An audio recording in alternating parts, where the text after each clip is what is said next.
twisted, scorched metal laid out on a table. In the background, the pulverized remains of the Shajar Tayeba Elementary School in southern Iran, where 175 people, mostly children, were just wiped off the map.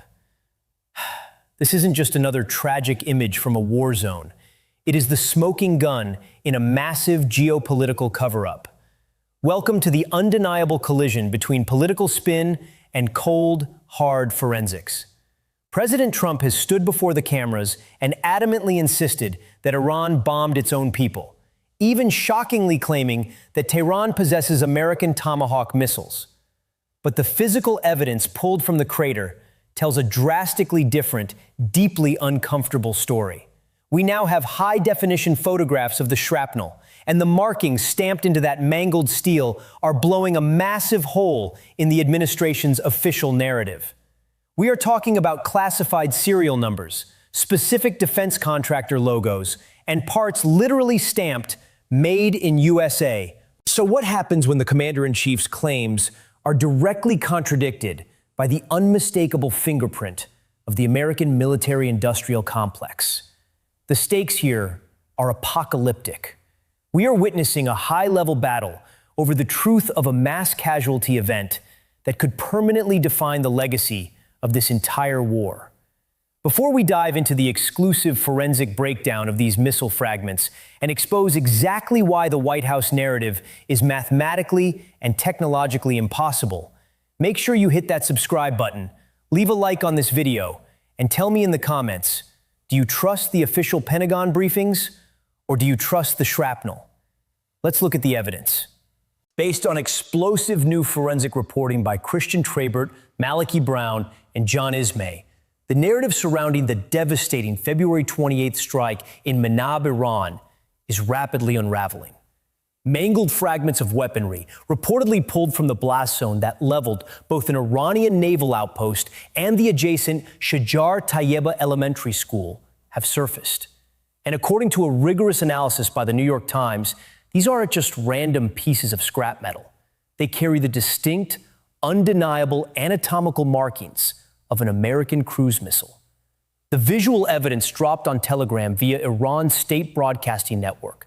The images display shattered mechanical debris arranged on a table, juxtaposed against the horrifying backdrop of the ruined schoolhouse, a site where 175 lives, primarily children, were extinguished in a devastating precision strike. Now, critics will rightly ask about the chain of custody. We don't have perfect clarity on exactly how or precisely where in the rubble these pieces were excavated. But what we do have is the hardware itself.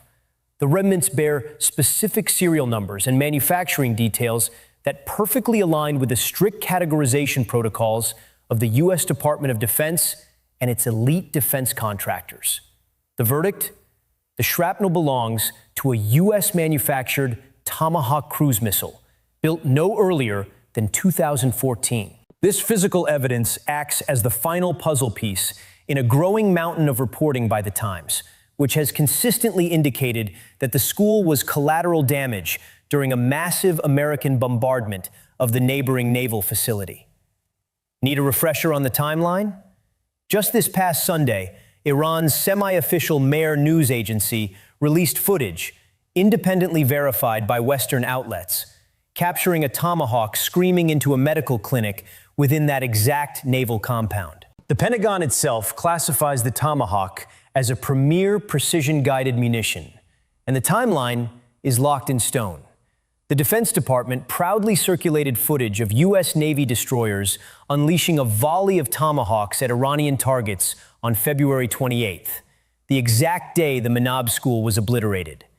Furthermore, General Dan Kane, chairman of the Joint Chiefs, publicly confirmed twice last week that Navy-launched Tomahawks spearheaded the southern coastal offensive during the opening salvos of this conflict.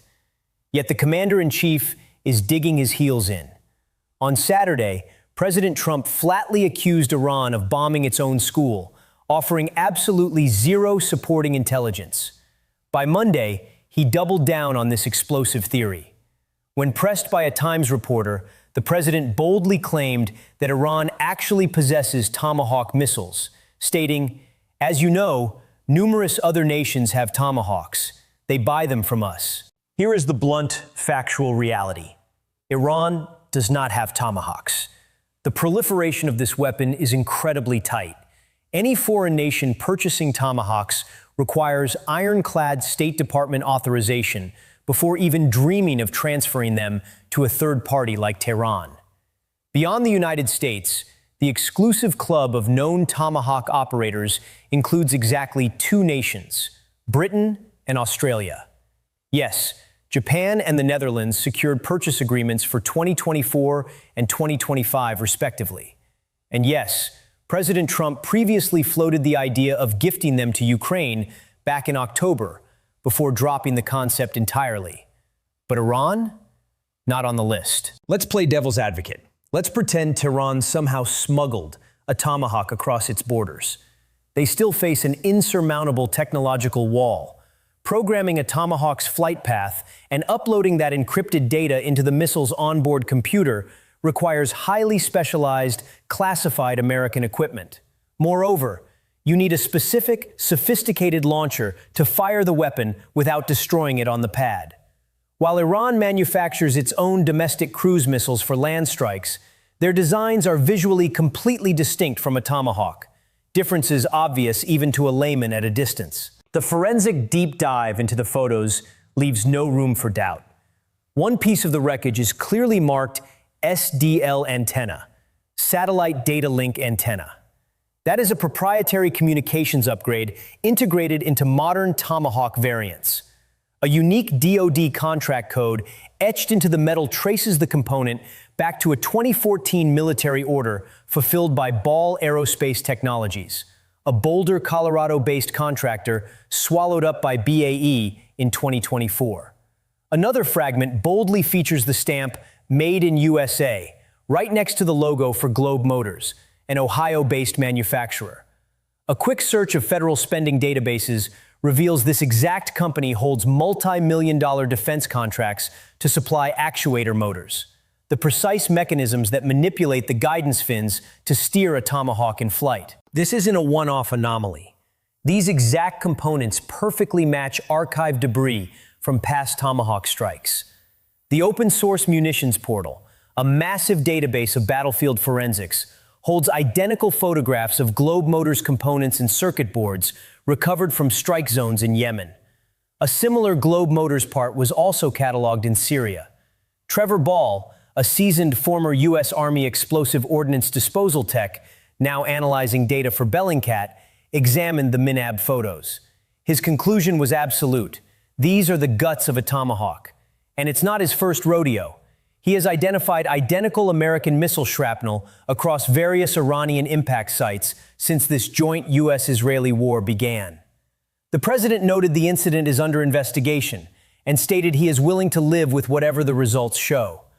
But the mangled steel sitting on that table has already delivered its verdict. The twisted fragments of that Tomahawk missile are much more than just battlefield debris. They are a devastating indictment of the fog of war and the extreme lengths leaders will go to control the narrative. We are standing at a highly volatile intersection of military accountability and presidential credibility. The stakes here transcend a single horrific strike in Minab. If the commander-in-chief can stand at a podium and invent a completely fabricated reality, claiming a heavily sanctioned adversary is somehow firing top-tier American cruise missiles at its own children, what does that mean for the rest of this conflict? The undeniable forensics provided by companies like Ball Aerospace and Globe Motors have completely cornered the administration. Washington now faces two highly explosive scenarios. In one reality, the Pentagon's internal investigation eventually confirms the undeniable open-source intelligence, forcing a humiliating public retraction from the White House that will fracture domestic support and ignite international outrage over a mass casualty event. In another, darker scenario, the administration simply refuses to acknowledge the physical evidence, doubling down on the spin and completely eroding whatever is left of America's moral high ground on the global stage. This isn't just a debate about military hardware. It is a profound crisis of truth in the modern era of warfare. The debris matches. The serial numbers align. The timeline is flawless. The only thing that doesn't fit is the official story from the Oval Office.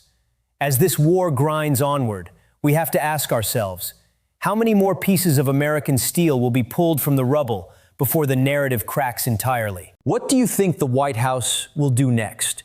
Will they admit the strike was an American Tomahawk, or will they continue to blame Iran against all the evidence? Drop your predictions in the comments below. If you appreciate uncompromising journalism and holding power accountable, make sure to subscribe to the channel, leave a like, and share this video.